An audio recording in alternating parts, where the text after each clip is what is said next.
आज हम बात करने वाले हैं अक्षय कुमार की आने वाली फिल्म केसरी चैप्टर 2 के बारे में, जो एक ऐसे वीर स्वतंत्रता सेनानी की कहानी है जिन्होंने ब्रिटिश साम्राज्य के खिलाफ आवाज उठाने की हिम्मत दिखाई थी। दोस्तों, अक्षय कुमार हमेशा से ही देशभक्ति और वीरता से भरी फिल्मों के लिए जाने जाते हैं। केसरी से लेकर मिशन मंगल तक उन्होंने हमेशा ऐसी कहानी चुनी है जो हमारे दिलों को छूती है, और अब उनकी आने वाली फिल्म केसरी चैप्टर 2 भी कुछ ऐसी ही होने वाली है। इस फिल्म में अक्षय कुमार सी शंकरन नायर का किरदार निभा रहे हैं, एक ऐसे वकील और स्वतंत्रता सेनानी जिन्होंने जलियांवाला बाग हत्याकांड के बाद अंग्रेजों के खिलाफ आवाज उठाई थी। 24 मार्च को फिल्म का टीजर रिलीज हो गया है, जिसमें अक्षय एक कोर्ट रूम में खड़े होकर ब्रिटिश हुकूमत के खिलाफ बोलते नजर आ रहे हैं। करण सिंह त्यागी के डायरेक्शन में बन रही इस फिल्म में अक्षय कुमार के साथ आर माधवन और अनन्या पांडे भी अहम रोल में हैं। फिल्म की रिलीज डेट 18 अप्रैल 2025 रखी गई है, यानी बस कुछ ही हफ्तों में हम सभी इस शानदार कहानी को बड़े पर्दे पर देख पाएंगे। लेकिन क्या आप जानते हैं कि फिल्म के हीरो शंकरन नायर कौन थे?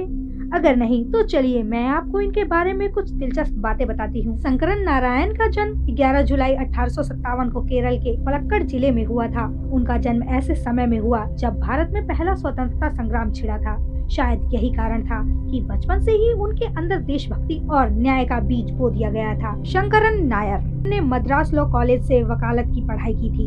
1880 में वो मद्रास हाई कोर्ट में वकील बने और बाद में जज के पद पे भी नियुक्त हुए। उनकी काबिलियत और ईमानदारी ने उन्हें जल्द ही प्रसिद्धि दिलाई। साल 1916 में अंग्रेजों ने उन्हें वायसराय काउंसिलिंग में शामिल किया। ये कोई मामूली बात नहीं थी दोस्तों, वो पहले भारतीय थे जिन्हें इस प्रतिष्ठित काउंसिलिंग में शामिल किया गया था। ऐसा लगता था कि अब शंकरन नायर अपने करियर के शिखर पर हैं, लेकिन फिर 13 अप्रैल 1919 को वो काला दिन आया जिसने न सिर्फ शंकरन नारायण का जीवन बदल दिया बल्कि पूरे भारत के इतिहास की दिशा ही बदल दी।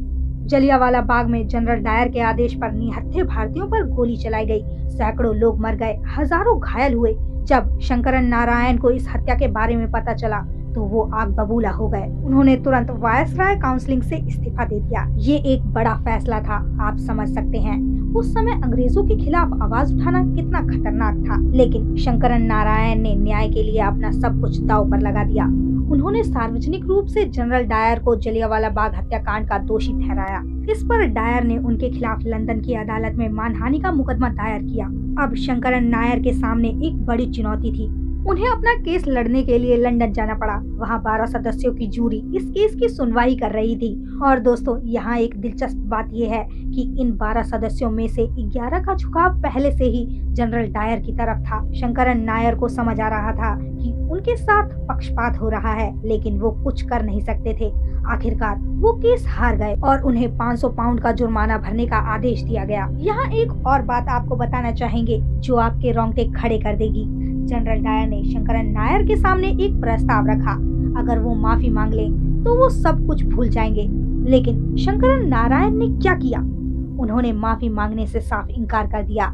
ये है असली हिम्मत, ये है असली देशभक्ति। दोस्तों, इसी वीरता की कहानी को अक्षय कुमार केसरी चैप्टर 2 में जीवंत करने जा रहे हैं। ये सिर्फ एक फिल्म नहीं है, बल्कि ये हमारे इतिहास का एक महत्वपूर्ण हिस्सा है जिसे हर भारतीय को जानना चाहिए। हमने जब सी शंकर नायर की कहानी पढ़ी तो हम हैरान रह गए कि हमारे इतिहास के ऐसे महान व्यक्ति के बारे में हम में से कितने लोग जानते हैं। दोस्तों, केसरी चैप्टर 2 सिर्फ एक एंटरटेनमेंट नहीं है, बल्कि हमारे इतिहास का एक महत्वपूर्ण दस्तावेज है।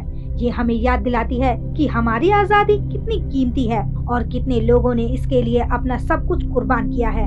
फिल्म 18 अप्रैल को सिनेमाघरों में रिलीज होने वाली है। मुझे पूरा यकीन है कि ये फिल्म न सिर्फ बॉक्स ऑफिस पर धमाल मचाएगी, बल्कि हर भारतीय के दिल में देशभक्ति की भावना भी जगाएगी। तो दोस्तों, अगर आप भी सी शंकर नायर की इस अनकही कहानी को जानना चाहते हैं तो इस फिल्म को जरूर देखना।